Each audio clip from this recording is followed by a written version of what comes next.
नमस्कार, आप देख रहे हैं क्राइम तक। मैं हूं अश्विनी सिंह। मुंबई के बॉलीवुड से खबर सामने आई थी, जहां पर पता चला था कि अभिनेता सैफ अली खान पर वार किया गया था, जिसके बाद आनन फानन में उन्हें लीलावती अस्पताल एडमिट किया गया, जहां पर डॉक्टरों की टीम ने उनका 2 सर्जरी किया, जिसके बाद वो खतरे के बाहर बताए जा रहे हैं। इस केस को लेकर एक एक जानकारी हम कल से ही आपको दे रहे हैं, लेकिन इस केस पर अब बात करेंगे कि अभी तक का पूरा अपडेट क्या है। इसके साथ ही एक टर्म यूज हो रहा है, डंप डेटा। आखिर डंप डेटा है क्या और किस सोर्स से ये अपराधी, यानी बता दें कि जिस तरह से वो बचते बचाते सीसीटीवी से भाग रहा था, जिस तरह से उसके 2 घंटे के सीसीटीवी फुटेज में कहीं वो नजर नहीं आया था, लेकिन आखिरकार शाम होते होते मुंबई पुलिस ने एक सीसीटीवी फुटेज रिलीज किया, जिसमें आप देख सकते हैं कि अपराधी कैसे बैग पर पिट्ठू बैग लिए रहता है और वो सीढ़ियों से, यानी जो फायर सेफ्टी एग्जिट होता है उस एरिया को वो टारगेट करता है और उसी की मदद से वो सीढ़ियों के सहारे नीचे आता हुआ नजर आता है। अब सवाल उठता है कि आखिर मुंबई पुलिस ने उस अपराधी की पहचान कैसे की, क्योंकि वो तमाम सीसीटीवी खंगाले गए, लगभग कई सीसीटीवी, चाहे वो अगल बगल का बंगला हो, चाहे वो बिल्डिंग का एरिया हो, चाहे वो सैफ अली खान के घर का हो, लेकिन शाम होने तक अपराधी की पहचान सामने आती है, जिसमें ये दिख रहा है अपराधी जो बाकायदा वहां से बेखौफ होकर नीचे उतरता दिख रहा था। अब बता दें कि इसमें एक वर्ड और एक टर्म का यूज हो रहा है, वो है डेटा डंप। आखिर डेटा डंप क्या होता है और मुंबई पुलिस ने कैसे इस अपराधी की पहचान की और कैसे इस अपराधी को लेकर वो जांच में जुटी हुई है कि किसी भी तरह से उसे पकड़ा जाए। इस केस के बारे में अगर बात करें तो खबर ये भी आई थी कि लगभग 1 करोड़ रुपए का उसने डिमांड किया था, जिसके बाद उसकी ये डिमांड सुनते ही मतलब वहाँ पे कुछ इनमें बहस होने लगती है, नोकझोंक होती है और इसी दरमियान वो अपने साथ लिए हथियार से सैफ अली खान को चोटिल कर देता है। ये तमाम खबरें आपको कल भी दी थी, लेकिन अब बात करेंगे कि डेटा डंप या फिर डंप डेटा क्या होता है। दरअसल आपको बता दें कि डेटा डंप और मोबाइल, उसे ये भी कहा जाता है कि मोबाइल डेटा डंप भी के नाम से भी जाना जाता है। आखिर मोबाइल डंप डेटा है क्या और किस तरह से अपराधी तक पुलिस इस मोबाइल डंप डेटा के थ्रू अपराधी तक पहुंच सकती है। तो आपको बता दें कि ये जो डेटा डंप है, इसके थ्रू पुलिस जो है उस एरिया में, उस लोकेशन में कितने कितने मोबाइल फोन एक्टिव थे, इसके साथ साथ ही कितने एंड्रॉयड यूज़र थे या फिर जो भी वो फ़ोन यूज़ कर रहे हैं, कितनी डिवाइस वहाँ पर एक्टिव थी, ये पता लगाया जा सकता है। इसके साथ साथ ही उस पर्टिकुलर एरिया में किस सेल टावर काम करती है उसका पता लगाया जाएगा, जिसमें ये पता चलता है कि किस नेटवर्क पर कौन सी मोबाइल डिवाइस काम कर रही थी। भले ही यूज़र अपने साथ सारे डिवाइस के डेटा डिलीट कर दिया हो, लेकिन वहाँ से वो सारे चीज़ें रिकवरी की जा सकती है। लेकिन यहाँ ज़रूरी ये होता है कि मोबाइल फ़ोन टावर वाले जो ऑफिसर्स होते हैं, जो कर्मी होते हैं, वो वहाँ पर मौजूद होंगे। इसके साथ ही पुलिस अपने रिकॉर्ड्स यानी पेपर्स लेके जाएगी, जिसकी वजह से उन्हें इस डंप डेटा का इस्तेमाल करना है, जिसकी वजह से वो उन्हें डेटा इंफॉर्मेशन यानी प्राइवेसी की बात होती है, जिसके तहत वो अपना डंप डेटा देते हैं। इसमें आता है, चाहे वो आप मोबाइल नंबर ले ले, चाहे वो टेक्स्ट मैसेज ले ले, चाहे वो मोबाइल फ़ोन में फ़ोटो या फिर वीडियो शेयर किया गया हो, इसके साथ ही ईमेल किया गया हो, कौन से टाइम पे किस एरिया में वो सारी चीज़ें की गई थी, इस पर सारी वो ब्यौरा पुलिस को मिल सकती है। इसके साथ ही आपको बता दें कि नेटवर्क ब्राउजिंग हिस्ट्री और इसके साथ साथ एप्लीकेशन डेटा, ये तमाम चीज़ें जो आप एक अमूमन कोई साधारण व्यक्ति भी अपने मोबाइल डिवाइस में ये तमाम चीज़ें यूज़ करता है। जैसे आप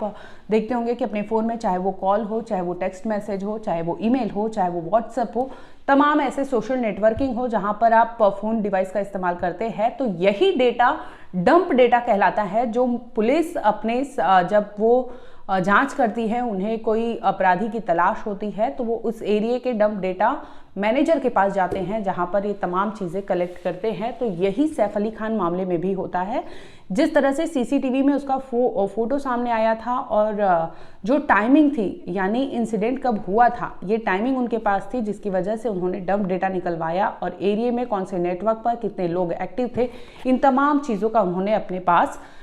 ब्यौरा निकलवाया था। इसके साथ ही आपको बता दें कि सेल टावर पे भी वो जाते हैं, जहां पर आप नेटवर्क हो, एरिया हो, लोकेशन हो और उस सेल टावर पर कितने यूजर्स एक्टिव है, ये तमाम चीज़ें मोबाइल डेटा यानी डंप डेटा के कैटेगरी में आती है, जिससे पुलिस अपने साथ सारी चीज़ें तलाशी के बाद वो एविडेंस कलेक्ट करती है कि उस लोकेशन पे कितने लोग थे, कितनी मोबाइल डिवाइस एक्टिव थी। ये अपने साथ वो डेटा लेती है, जिसके तहत वो फिल्टर करती है कि कितने सस्पेक्ट हो सकते हैं, क्योंकि सीसीटीवी के तहत और वो टाइमिंग के तहत उस पर कितने लोग एक्टिव थे, तो ये लिस्ट छोटी हो जाती है, जिसकी वजह से पुलिस को मदद मिल सकता है कि आखिर वो अपराधी या वो जो शख्स सीसीटीवी में नजर आ रहा था कि क्या वो वहां पर था। इसके साथ ही आपको बता दें कि इस प्रोसेस में DEMS यानी डिजिटल एविडेंस मैनेजमेंट सिस्टम का भी अहम रोल सामने आता है। ये जो डिवाइस होती है DEMS यानी डिजिटल एविडेंस मैनेजमेंट सिस्टम जो होता है, वो इस कदर वर्क करता है कि जो भी डेटा होते हैं डिजिटल से, यानी जो भी नेटवर्क पे काम किया जाता है, जो भी टेक्नोलॉजी से जुड़ी चीज़ें होती है, उसे इन तमाम DEMS में स्टोर किया जाता है। भले ही यूजर्स अपने फ़ोन से, अपने डिवाइस से तमाम चीज़ें, तमाम एविडेंस डिलीट कर दिया हो, लेकिन ये DEMS जो सिस्टम होता है वहाँ पर सारी चीज़ें आपकी रिकॉर्ड होती है। लेकिन शर्त यहाँ पर ये होता है कि प्रॉपर इन्वेस्टिगेशन यानी पुलिस इन्वेस्टिगेशन या फिर किस ऐसे प्रूफ की ज़रूरत होती है, जिसके बाद ही वो मोबाइल टावर वाले या जो मैनेजर होते हैं वो आपको अलाउ करते हैं, परमिशन देते हैं कि आपको ये डेटा हम सर्व करते हैं। क्योंकि ये जो जांच का विषय है, पुलिस कांड का था मामला, तो इसकी वजह से वो शेयर कर देते हैं। और उस जगह पर आप जिस तरह से सैफ अली खान मामले में भी इस तमाम चीज़ों का यूज़ हुआ है डंप डेटा का, तो आपको बता दें कि डंप डेटा वही होता है जो एक समय पर कितने वहाँ पे लोग एक्टिव होते हैं, कितनी मोबाइल नेटवर्किंग यूज़ की जाती है, कितने फ़ोन डिवाइस एक्टिव है। इसके साथ ही जो ड्यूरेशन होता है, यानी रात के तकरीबन 2:30 बजे का वक्त बताया जा रहा है कि जिस वक्त वो अपराधी सैफ अली खान के घर में घुसा था, यानी रात के लगभग 2:30 बजे बांद्रा वेस्ट में जहाँ पर उनका घर है, जो उनका लोकेलिटी है, उस पर्टिकुलर एरिया में कितनी डिवाइसेस एक्टिव थी, कितने मोबाइल फ़ोन थे, तो वो पुलिस को फिल्टर करने में आसान होगा। जो नंबर आएंगे उसमें से पुलिस कट शॉर्ट करती जाएगी, लोगों की पहचान करती जाएगी, उनसे फ़ोन हो सकता है कि वो नंबर ले और उन पर कांटेक्ट करने की कोशिश करे कि ये नंबर वेरीफाइड है कि नहीं और जो यूज़र है वो वही यूज़ कर रहा है कि नहीं। तो इस तरह से पुलिस जांच करते करते उनके पास लिस्ट छोटी आएगी, जिसकी वजह से पुलिस हो सकता है कि जल्द ही अपराधी को पकड़ भी ले। आपको बता दें कि इस केस में एक ये भी रिपोर्ट सामने आ रही है, जिसमें बताया जा रहा है कि जो आरोपी है, जो सस्पेक्ट है, सीसीटीवी में दिखा है, उसकी एक और तस्वीर ऐसे बताया जा रहा है कि बांद्रा रेलवे स्टेशन यानी मुंबई का जो लोकल ट्रेन चलती है, उस रेलवे स्टेशन पर भी इस अपराधी की पहचान हुई है, वो देखा जा चुका है। फिलहाल आपको बता दें कि इस मामले में मुंबई पुलिस और क्राइम ब्रांच की टीम लगातार जांच पड़ताल कर रही है। फिलहाल इस केस में यही अपडेट है कि सैफ अली खान जो चोटिल हुए थे वो अभी खतरे से बाहर है। फिलहाल वो आईसीयू में है। तमाम सितारों का मिलना जुलना वहाँ पर लगा हुआ है। दूसरी ओर बता दें कि उनकी जो स्टाफ थी वहाँ पर